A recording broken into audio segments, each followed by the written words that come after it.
من بعد ما شفنا في الفيديوهات اللي فاتوا لي شارج ديريكت اللي هما المصاريف المباشره وقلنا تدخل في الانتاجيه ديال المنتوج وعرفنا كيفاش نحسبوهم. دابا جا الدور باش نعرفوا لي شارج انديريكت اللي هما المصاريف الغير مباشره وتيتكونوا من بزاف د العناصر. نبداو باول عنصر اللي هو الماركتينغ واللي كيجمع جميع المصاريف اللي عندها علاقه بالتسويق بحال الحمله الاعلانيه باش تروج للمنتوج ديالك وتبيعه. وكاينين بزاف تاع الطرق باش تسوق للمنتوج ديالك. ثاني حاجه هي لا بروسبكسيون، يعني تنقيب، يعني كتقلب على زبناء جداد باش تبيع المنتوج ديالك وتكبر من الحصه ديالك في السوق وتطلع من المداخل ديالك. وكاينين بزاف تاع الطرق باش دير هاد العمليه، وكاع هادشي هذا غادي نشوفوه في الفيديو الجاي ونعرفوا كيفاش نحسبوا هاد الخانه ديال الماركتينغ ولا بروسبكسيون. ودي بغيت نقول لكم ماشي بالضروري تخدم بكاع الخانات اللي عندك في هاد الجدول، راه داكشي تيبقى على حساب المنتوج ديالك والمشروع وكيفاش انت خدام. اللي خصو شي مساعده مع الهير يتصل بينا وحنا غادي نجاوبوه في اقرب وقت. ندوزو للكوميرسيو، يعني هادوك المصاريف تاع واحد السيد مثلا تيبيع لك المنتوج ديالك. تيكون جوج حالات، يا اما عنده واحد الراتب، يعني غادي تجي دير في هاد الخانه تساوي داك الراتب اللي كتعطيه اللي هو مثلا 3000 درهم بتقسمها على 26 يوم بتعطيك 115 درهم فاصله 38. يعني هذاك السيد كيتقام عليك كل نهار ب 115 درهم فاصله 38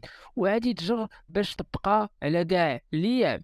ولا الحالة الثانية تيكون خدام معاك بواحد النسبة مئوية من هذاك المداخل ديالك من شيفر دافير، يعني غادي تجي غادي دير تساوي داكشي اللي دخلتي في النهار مثلا 15000 درهم، مثلا تياخد 5% من المداخل بتيتير مضروبة في 5% تتساوي هي 750. يعني هذاك السيد في النهار غادي ياخد 750 من داك الشيفر دافير اللي حققتي نتايا في النهار. عندك لا ليفغيزون، الا كنتي كدير هاد الخدمة تاع التوصيل سهلة، غادي تشد عدد المبيعات مثلا وهو 30 مبيعة، غادي تضربها بشحال كتقام عليك عملية التوصيل. مثلا تتقام عليك ب 30 درهم، غادي تضرب 30 في 30 بتعطيك هي 900 درهم. يعني عدد المبيعات اللي درتي في هذاك النهار كانت التكلفة ديالهم في خدمة التوصيل هي 900 درهم. وهنا غادي نكونوا لقينا لو كو دو كوميرسياليزاسيون اي ديستريبيسيون، يعني التكلفة ديال التسويق والتوصيل. غادي ندوزو دابا لي سيرفيس جينيرو. شنو هما لي سيرفيس جينيرو؟ هما دوك الخدمات العامة اللي انت كتحتاج وغادي نتطرقوا لهم بالضبط في الفيديو الجاي. مثلا نجيو نضربوا طليله عليهم هنايا، غادي نلقاو عندنا بزاف تاع الجداول اللي غادي نشوفوا كل واحد كيفاش نحسبوه. وغادي نلقاو لي سيرفيس جينيرو فيه مثلا الويفي اللي كتخلص، لابونمون، واحد الفام دو ميناج كتجيبها باش تنقي لك البوست ديالك. المهم فيه بزاف تاع الحوايج وغادي نتطرقوا لهم في الفيديو الجاي ونعرفوا كيفاش غادي نحسبوه. لي فري ديفير هو المجموع تاع دوك المصاريف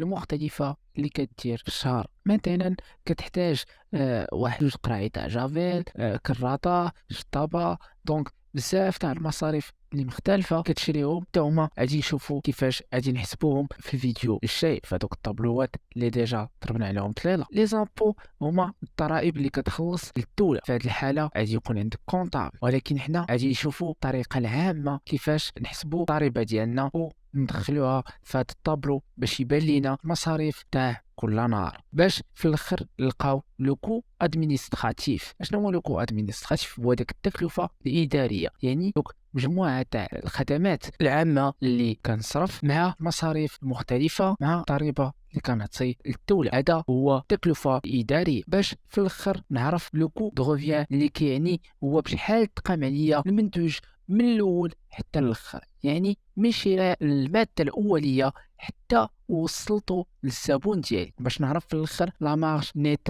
سور لا بريستاسيون. الا كان عندي واحد الخدمه غادي نخليها بريستاسيون، كان عندك منتوج راه عندك برودوي. دونك كي تحسب هاد لا مارج نيت سور بريستاسيون تنشدو الشيفر دافير تنقصو منه المجموع تاع المصاريف اللي خسرنا باش نلقى لا مارج سور بريستاسيون. وهنا غادي نلقى بالضبط شحال ربحت في هذاك المجموعه ديال دوك المنتجات اللي بعت في هذاك النهار. مثلا في هذه الحاله عندي 302.15، يعني الربح ديالي في هذاك النهار من هذاك المداخيل اللي دخلت هو 302.15. لو طو دو مارش هي ديك النسبه المئويه اللي ربحنا مقابل دوك المصاريف اللي صرفنا على المنتوج. يعني كنشدو لا مارش نيت اللي ربحنا كنقسموها على لو كو دو ريفيان. في هذه الحاله عطاتني 5%، يعني ربحنا 5% من هذوك المصاريف اللي صرفنا. اما لو طو دو مارك هو فاش كنشد ديك لا مارج نيت اللي ربحنا نقسمها على الشيفر دافير، يعني كنشوف ديك النسبه المئويه اللي ربحت مقارنه بهذاك الشيء اللي دخلت كامل. وداك الشيء علاش كنلقاو جوج تاع الشركات عندهم نفس المنتوج ولكن كيبيعوه بأثمنة مختلفة. وهاد العناصر كاملين غادي نهضروا عليهم بتفاصيل